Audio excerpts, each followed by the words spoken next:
Ina Indika dari kelas 2018B akan mereview jurnal hukum laut internasional yang berjudul Indonesia's Archipelagic Sea Lanes atau Jalur Laut Kepulauan Indonesia yang telah dibuat secara sistematis dan terperinci oleh Hasim Jalal.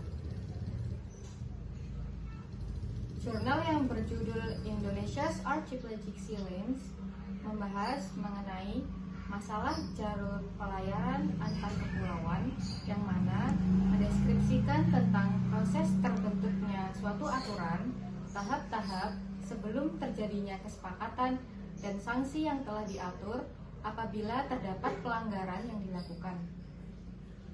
Kemudian, yang melatar belakangi jurnal tersebut adalah sumber daya alam yang terdapat di Indonesia, yang mana terdapat banyak pulau yang merupakan negara kepulauan terbesar di dunia dengan luas perairan mencapai 2/3 dari total luas seluruh wilayahnya. Hal demikian memungkinkan timbulnya permasalahan karena adanya perairan yang dipisahkan oleh perairan internasional, sehingga terdapat banyak kemungkinan yang antara lain adanya tindakan eksploitasi oleh negara-negara lain yang bertujuan pada keuntungan ekonomi hingga tujuan keamanan. Untuk mengatasi perselisihan tersebut, terbentuklah deklarasi yang dapat digunakan sebagai acuan. Terlebih, Indonesia telah lebih dahulu mengklaim adanya perairan kepulauan dan laut teritorial dengan Deklarasi Juanda tahun 1957 dan Undang-Undang Nomor 4 tahun 1960 tentang perairan Indonesia. Pada tahun 1982, status Indonesia sebagai negara kepulauan tunggal diakui secara internasional di bawah United Nations Convention on the Law of the Sea atau yang disebut sebagai UNCLOS. Sejak saat itu, kedaulatan Indonesia atas perairan kepulauannya, termasuk wilayah udara di atas perairan itu, dengan dasar laut serta lapisan di bawahnya, bersama dengan sumber daya alam di dalamnya, telah dijamin oleh hukum internasional. Hak lintas transit melalui selat yang digunakan untuk navigasi internasional terdapat dalam UNCLOS pasal 43. Jalur laut memungkinkan adanya kerjasama antara negara pengguna dan negara kepulauan yang segala ketentuannya telah diatur dalam UNCLOS. Penetapan 3 jalur Indonesia sebagai sebutan parsial telah ditetapkan dengan tetap mempertimbangkan keselamatan navigasi, perlindungan lingkungan, serta keamanan Indonesia yang terjamin perlindungannya. Di sisi lain, pemerintah Indonesia juga telah mencatat bahwa beberapa negara pengguna mengklaim untuk bernavigasi di perairan internasional ketika melewati perairan kepulauan Indonesia. Untuk membuat jalur laut, negara Indonesia membutuhkan konsep kepulauan yang melibatkan trade-off. Dalam pembuatan jalur laut tersebut, lebih menekankan dari sudut pandang Indonesia yang telah diatur dalam pasal 53 ayat 4 dan 53 ayat 12.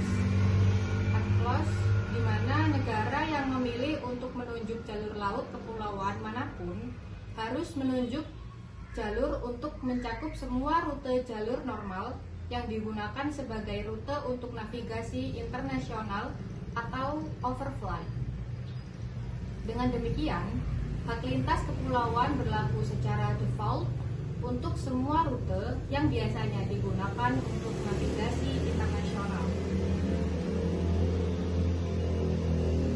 Penunjukan jalur laut untuk penggunaan lajur laut archipelagic tidak wajib sebagaimana tercantum dalam pasal 53 ayat 1 UNCLOS.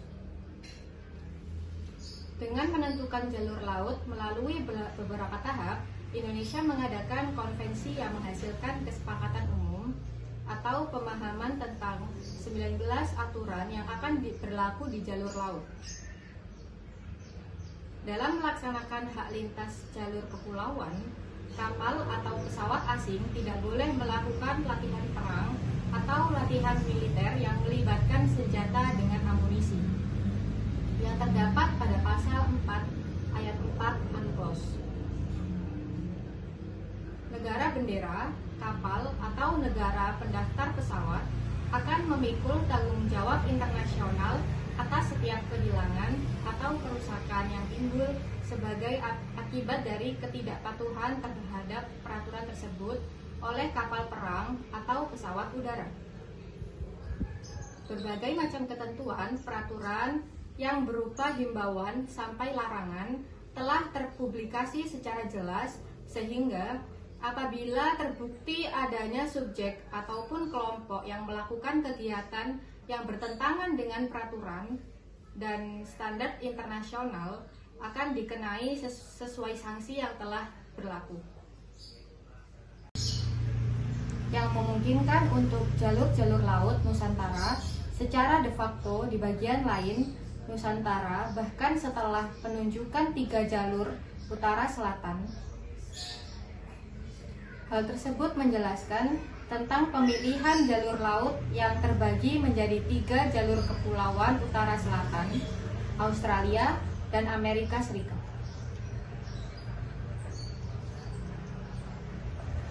Hal tersebut telah mengusulkan agar jalur laut tercakup di Kepulauan Timur Barat.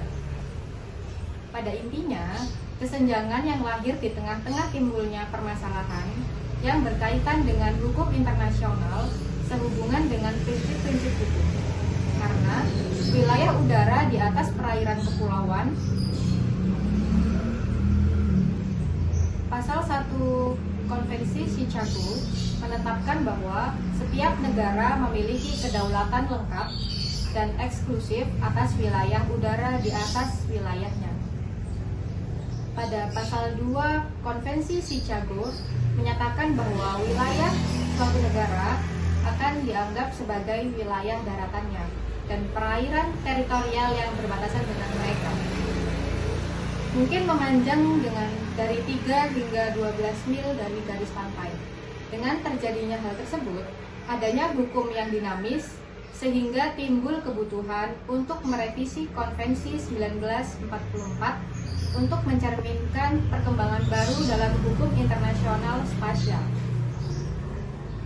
Pengakuan negara-negara kepulauan di bawah UNCLOS adalah pencapaian besar bagi Indonesia.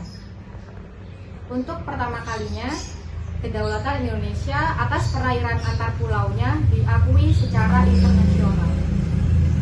Masalah lain yang timbul termasuk hubungan antara kedaulatan Indonesia dan hak-hak wajar pengiriman internasional untuk melewati perairan Indonesia yang menghasilkan konsep baru dalam hukum internasional dan jalur laut kepulauan. Meskipun bentuk yang tepat dari sistem baru ini belum sepenuhnya berhasil. Dengan demikian, penyelesaian permasalahan menggunakan cara mediasi, yang mana pengendalian konflik dengan cara mediasi dilakukan apabila kedua belah pihak yang berkonflik sepakat untuk menunjuk pihak ketiga sebagai mediator. Pihak ketiga inilah yang akan memberikan pendapatnya mengenai cara terbaik dalam menyelesaikan konflik. Sekian presentasi dari saya. Mohon maaf apabila ada salah kata. Sekian, wassalamualaikum warahmatullahi wabarakatuh.